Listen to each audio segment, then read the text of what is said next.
Joining us here at St. John Fisher is Mr. Sal Capaccio. Hey, Sal, good morning. Good morning, guys. How are you? Good. It's a nice day here, nice sunny, cloudless, breezy. It is going to be hot today, though. It's been hot. Yesterday was hot. It's hot here. It is. I have not I think maybe it was that one morning where you guys were talking about maybe wearing a long sleeve, but otherwise it really hasn't happened here. It was usually it was the first day. First morning we were here, he telling me about how I used to forget my quarter zip. I remembered a hoodie. I forgot. He forgot one, and every day since, I don't think we've needed one. Yeah, it's even this early at 6 a.m. I mean, it's been getting to close to or not over 90 degrees a few times here. Yeah. Luckily, the team's off the field. When I say that, I mean luckily for the players not having to deal with it. About 11:30, 11:40 pretty much every day. But it gets really toasty for sure. Do I feel like we complain about that more than the players would anyway? Because a lot of these players are from Florida and California. There are definitely hotter camps, I would think. Maybe not. I mean, do the Rams still go to Hawaii? That's mini that was mini camp. Yeah. Like the real field today around here is going to be about 90 degrees in the afternoon. But like you said, they'll be off the field by then. Sal joining us here from St. John Fisher. Coverage brought to you by Fiegel Car and Joyce, your border attorneys. By Outlet Liquor. When you need to stock up, it's the place to buy a case. What's your outlet? By Connors and Ferris, your workers' comp attorneys. And driven by your Upstate Honda dealers for great deals on the entire Honda lineup. Visit your Upstate Honda dealer today.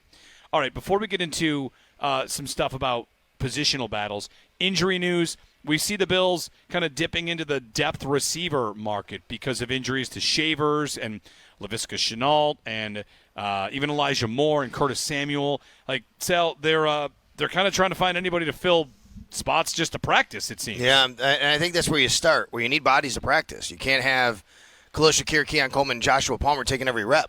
Right? You can't do that. And I know you got guys in the bottom end of the roster, but, you have to have people to rotate in, and especially depending on what period you're doing.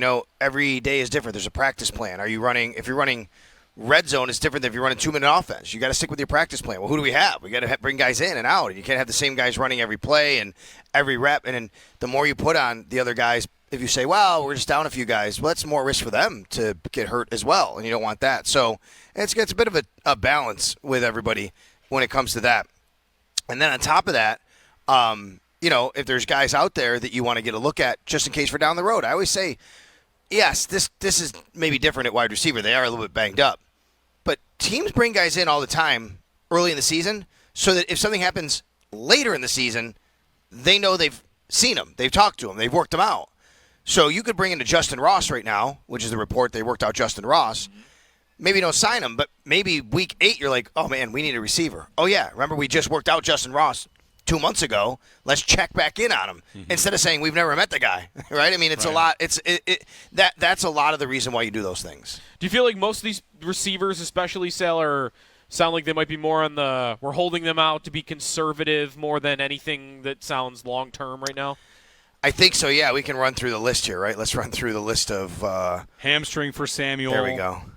Right. Shavers, the ankle is not serious, which is great. Okay, right, but he can't practice right now. So Sean McDermott said a couple days. I'm guessing maybe they give him today off again because tomorrow's an off day. Yep. And then they get back and, we'll see on Thursday. So hamstring for Samuel, general soreness for Elijah Moore. What does that mean, right? I mean, how is that something that continues on? Caden Prather, a hamstring injury. Saw him go to the tent the other day, came out with a wrap on his leg. And then there's one more I'm missing here, I think. Shavers, Samuel, then we got the Moore. receivers. I mean, Kincaid would be next. And Kincaid has knee soreness, which is very concerning. So, I don't know, Jeremy. Like, the fact that, no one's going on, some sort of list is good. Right. You can't put a guy in IR right now anyway. He'd be out for the year, basically. You can't do that. So you got to kind of treat it delicately. I do think, judging by the way they treated Dawson Knox, and he's come back now, he hasn't practiced yet, but he was activated with his hamstring. Very cautious, so hopefully that's just what they're doing with everybody here. Sal, yesterday's the first fully padded practice.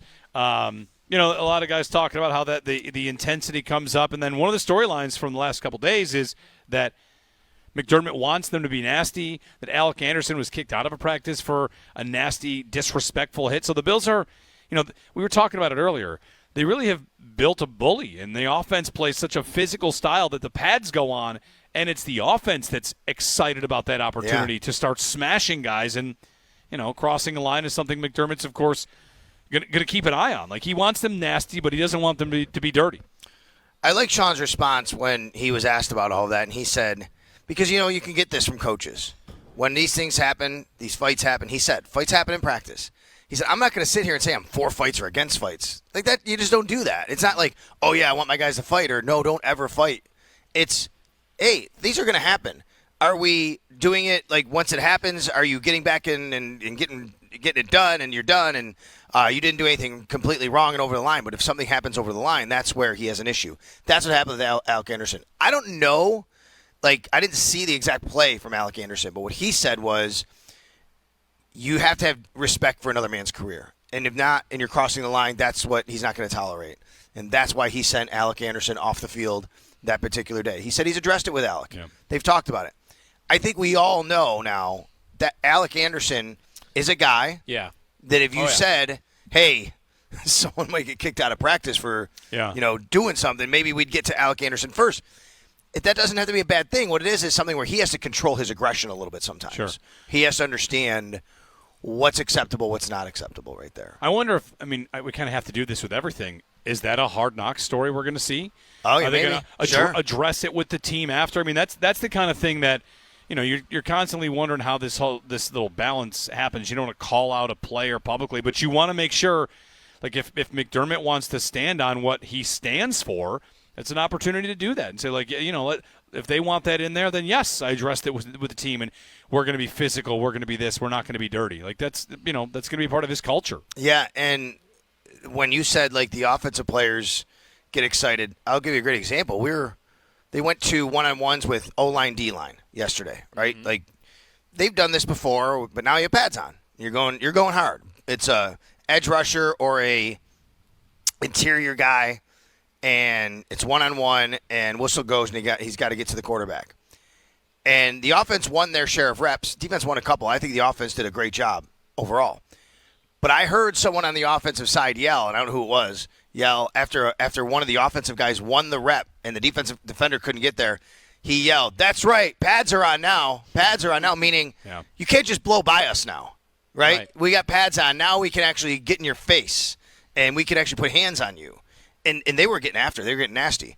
Then you go watch one-on-ones DBs against receivers. Yeah. Man, Benford and KJ Hamler were into each other. Yeah. It was fun and interesting. Yeah. I mean, they got nose to nose, face mask to face mask, barking at each other to a point where Hamler was up and Benford was trying to yank whoever was out of the drill. He wanted him again. Mm-hmm. And coaches are like, no, you'll get him again. So whoever it was, I don't even remember, it might have been Jamarcus Ingram or Taron Johnson, they go, and then Hamler came back, and him and Benford went at it again. It was great. So speaking of wide receivers and DBs, it seems like there's a growing belief that not that there's a problem for Hairston, but that Trey White is having a good camp, and he's above Hairston right now on the depth chart, and like that possibility for him to be the starter is real. Listen, I've said it this way since before camp began. What I believe would happen is that Tre'Davious White would be the penciled-in starter. Max Hairston would have every chance to win that job, but he's going to have to win it. It's not that Trey has to lose it, because I don't think Trey's going to lose the job. Trey's going to be steady, and he's going to be the guy that they know what he's supposed to, what he's doing. They're going to trust him. I think Max Hairston has every ability to try and win that job, but he's got to beat out Tre'Davious White. And I don't want to say it like it's Tre'Davious White's job to lose, because I think they know what they're getting, Trey. He's got this floor, and that's who he is. Can Max Hairston elevate past that? Yeah, you're almost saying Trey can't lose it. It's more Hairston has to take it from him.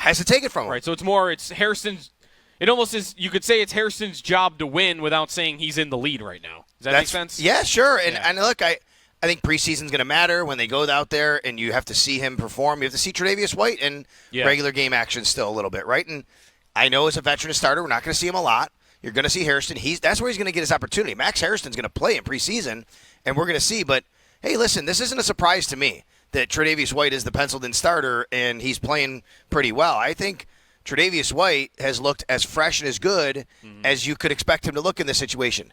It's going to come down to, can he still make the high-end play, stay with a receiver down the field? Like, if you start to see, man, like he's just lost a little bit, you might have to start pivoting and thinking, do we have a younger guy here who might be able to do that? But what's the risk-reward by putting Max Hairston in at that point? Benford continues to look strong. I mean, he was the best player out here yesterday. Yeah. Christian Benford was locked down yesterday. And, yes, he had like 5-6 reps, and there were a couple times a ball got caught on him. But, I mean, he wasn't beaten down the field. You know what I mean? Right. And then one time Khalil caught it, and they were wrestling. He punched it out. But, anyway, he was the best player. And I did some numbers. $17.25 million is his contract extension on a per-year annual average, right? Yep. 19th paid quietest cornerback in the league, and that doesn't even kick in until next year. He's going to be like 25th highest paid probably by the time the contract even starts. Yeah. Can you hang out for another segment? I got to go on BEN, actually, but I'll be around if you guys want me. All right, maybe come back and hang out for a minute after BEN. Okay. All right. 803-0550, we'll get a call in. Sales popping up for BEN. We got to get a break in. Jeremy and Joe live from St. John Fisher here on WGR.